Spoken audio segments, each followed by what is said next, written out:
चलिए बच्चों, आज हम जो क्वेश्चन लेके आए हैं बच्चों, that is very very very important question.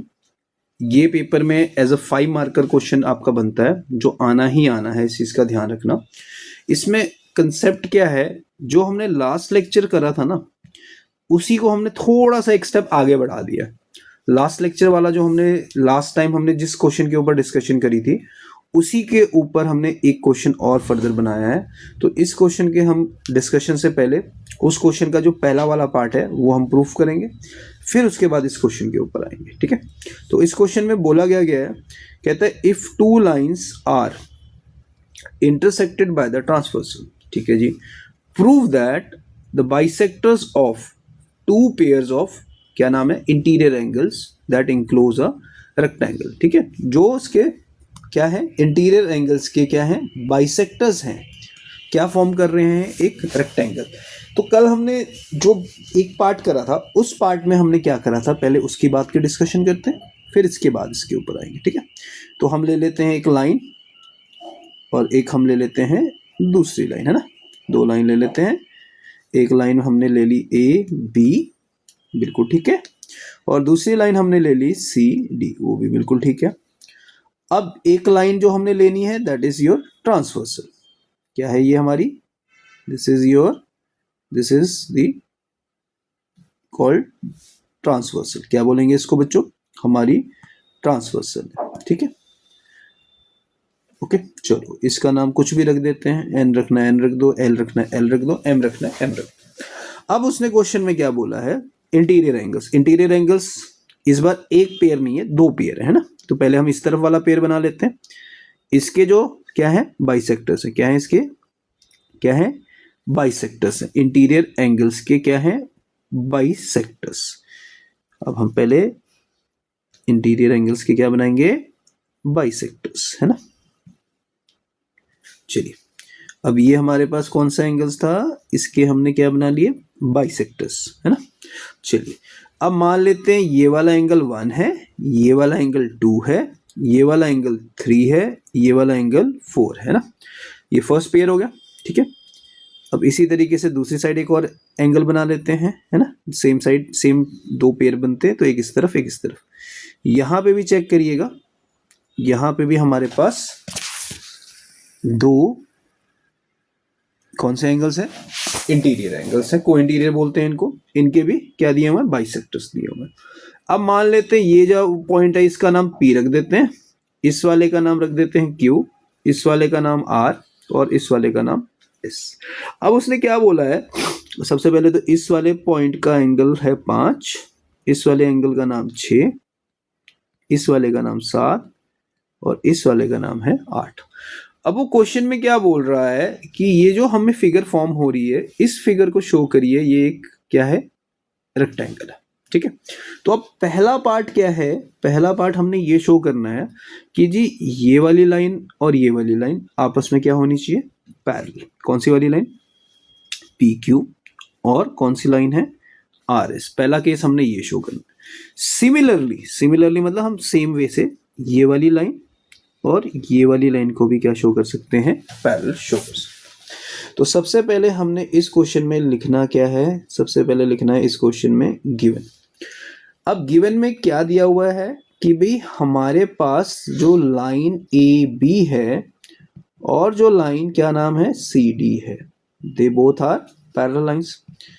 To prove में हमें ये बोला गया है, जो पी क्यू आर एस है वो एक क्या होना चाहिए, रेक्टेंगल होना चाहिए। क्या होना चाहिए, ये एक हमारा रेक्टेंगल होना चाहिए। क्या होना चाहिए, एक रेक्टेंगल। अब सबसे पहला स्टेप वही वर्डिंग जो है हम रिपीट करेंगे। क्या वर्डिंग है, ध्यान से देखिएगा। हमें ये शो करना है ये वाली लाइन और ये वाली लाइन क्या होनी चाहिए, पैरेलल। तो सबसे पहले हम लिखेंगे पी क्यू इज दी, क्या बच्चे, बाइसेक्टर है। क्या है, बाइसेक्टर है, किसका, of angle A P are.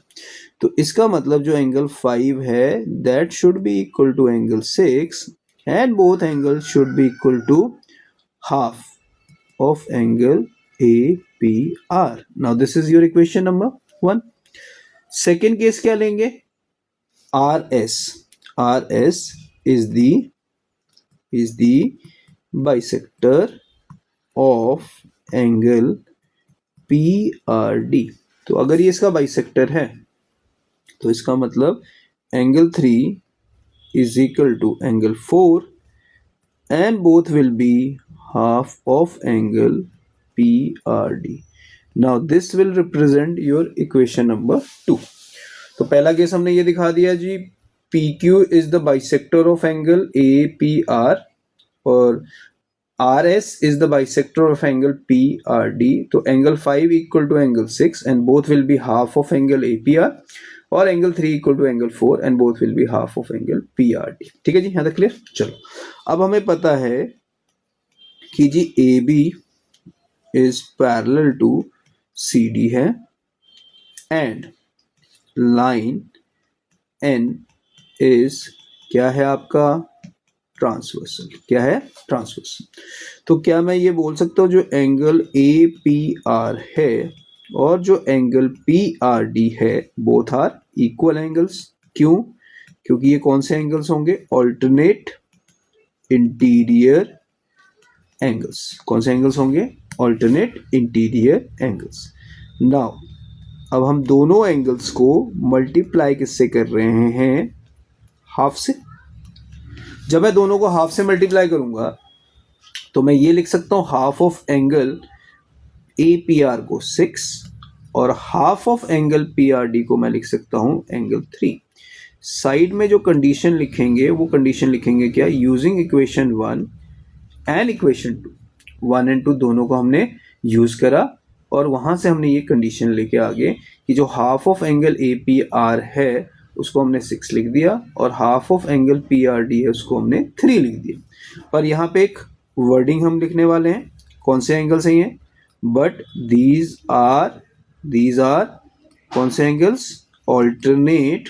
These are alternate interior angles. कौन से एंगल्स हैं? Alternate interior angles form by transversal, क्या नाम है? N बिटवीन कौन सी दो लाइंस हैं? Lines AB and CD। कौन सी लाइंस है? AB and CD। सॉरी, तो between the lines, sorry, PQ and क्या नाम है? RS, है ना? PQ and RS। So therefore अगर इन दोनों के बीच में ये बन रहा है तो इसका मतलब हम क्या कहेंगे? PQ and RS। So therefore PQ must be parallel to RS। तो हमने ये शो कर दिया PQ RS के पैरेलल है। Now similarly we can prove this कि जो PS है that is equal to parallel to QR। तो यहां से हम ये कह सकते हैं कि जी PQRS इज अ पैरेललोग्राम। क्यों पैरेललोग्राम सर? क्योंकि ये वाला P opposite pair of side parallel है और ये वाला भी ऑपोजिट पेयर ऑफ साइड्स क्या है? पैरेलल है। तो जब किसी भी कोऑर्डिनेटर के दो ऑपोजिट पेयर ऑफ साइड्स क्या होते हैं? पैरेलल होते हैं, तो उसका मतलब वो क्या कहलाता है? पैरेललोग्राम। अब हमारे पास एक स्टेप क्या रह गया है कि हमें ये शो करना है इसका एक एंगल ये वाला अगर 90 डिग्री हो गया तो ये वाला एंगल भी 90 ही होगा। तो सिमिलरली ये वाला और ये वाला भी हम एंगल 90 प्रूव कर सकते हैं। तो हमें सिर्फ एक पार्ट को 90 शो करना है, similarly other part can be prove. तो वहां से अगर हमने ये शो कर दिया तो इसका मतलब हम ये कह सकते हैं this parallelogram is a rectangle. क्योंकि अगर ये 90 हुआ तो ऑब्वियस सी बात है ऑपोजिट एंगल पैरेललोग्राम के क्या होंगे? इक्वल। तो ये भी 90 आ जाएगा। अब हमें पता ये लाइन इसके पैरेलल है बच्चों, तो ये 90 है तो को इंटीरियर से ये वाला एंगल भी 90 हो जाएगा और अगर ये 90 है तो को इंटीरियर से ये वाला भी 90 हो जाएगा। जब सारे एंगल 90 के तो it implies that this parallelogram is a rectangle. तो उससे पहले हमें एक स्टेप क्या करना पड़ेगा, जरा ध्यान से देखिए। अब हम जा रहे हैं इन ट्रायंगल PRS। कौन सी ट्रायंगल में जा रहे हैं? PRS। इसमें कौन कौन से एंगल आ रहे हैं? एक एंगल 2 आ रहा है, एक एंगल 3 आ रहा है और एक एंगल क्या आ रहा है? PSR। इन सब का जो सम होगा वो होगा बच्चों 180 डिग्री। बिल्कुल सही है। अब हमें पता है जो एंगल क्या नाम है? BPR था और जो एंगल PRD था, इसका सम हमें कितना दिया हुआ है? 180 डिग्री। क्यों दिया हुआ है? क्योंकि हमें पता है ये लाइन और ये लाइन क्या है, पैरेलल है, और इन दोनों का सम क्या होता है 180 डिग्री। अब मुझे ये पता है जो BPR है उसको मैं किससे मल्टीप्लाई करूंगा बच्चों, हाफ से, और जो PRD है उसको भी किससे मल्टीप्लाई कर दूंगा, हाफ से। तो जब मैं दोनों को हाफ से मल्टीप्लाई करूंगा तो मेरे पास जो BPR का हाफ होगा, क्या होगा BPR का हाफ, वो बन जाएगा एंगल 2, और जो PRD का हाफ होगा वो बन जाएगा एंगल 3, और ये 180 और ये क्या हो जाएंगे, कैंसिल। तो मेरे पास जो वैल्यू बनेगी that value becomes how much, सारे बोलो, दिस बिकम्स 90 डिग्री। तो this angle plus this angle equal to 180 degree, क्योंकि को इंटीरियर एंगल्स हैं। फिर हमने क्या करा, हाफ से मल्टीप्लाई कर दिया, हाफ से करा तो एंगल 2 प्लस एंगल 3 का सम कितना आ गया, 90 degree. So this is 90 plus angle PSR is equal to 180 degree. So what is your angle PSR बच्चों, 180 minus 90। So angle PSR becomes how much, 90 degree. तो एक एंगल हमने 90 दिखा दिया। सिमिलरली क्या बोलेंगे यहाँ पे, similarly angle PQR is equal to angle QRS is equal to angle QPS। हर एंगल हमने बोल देना है 90 डिग्री है। सो विच एम्प्लाइज जो पैरेललोग्राम PQRS है दैट इज अ रेक्टेंगल। और यही हमने क्वेश्चन में क्या करना था, प्रूफ करना था कि भाई कोई भी जो को इंटीरियर एंगल्स हैं उनके जो बाइसेक्टर्स हैं जो क्वाड्रिलेटर फॉर्म करेंगे उस क्वाड्रिलेटर का जो नाम होगा दैट नेम इज कॉल्ड, क्या बोलेंगे इसको, rectangle. Clear, please note it down, note करो इसको।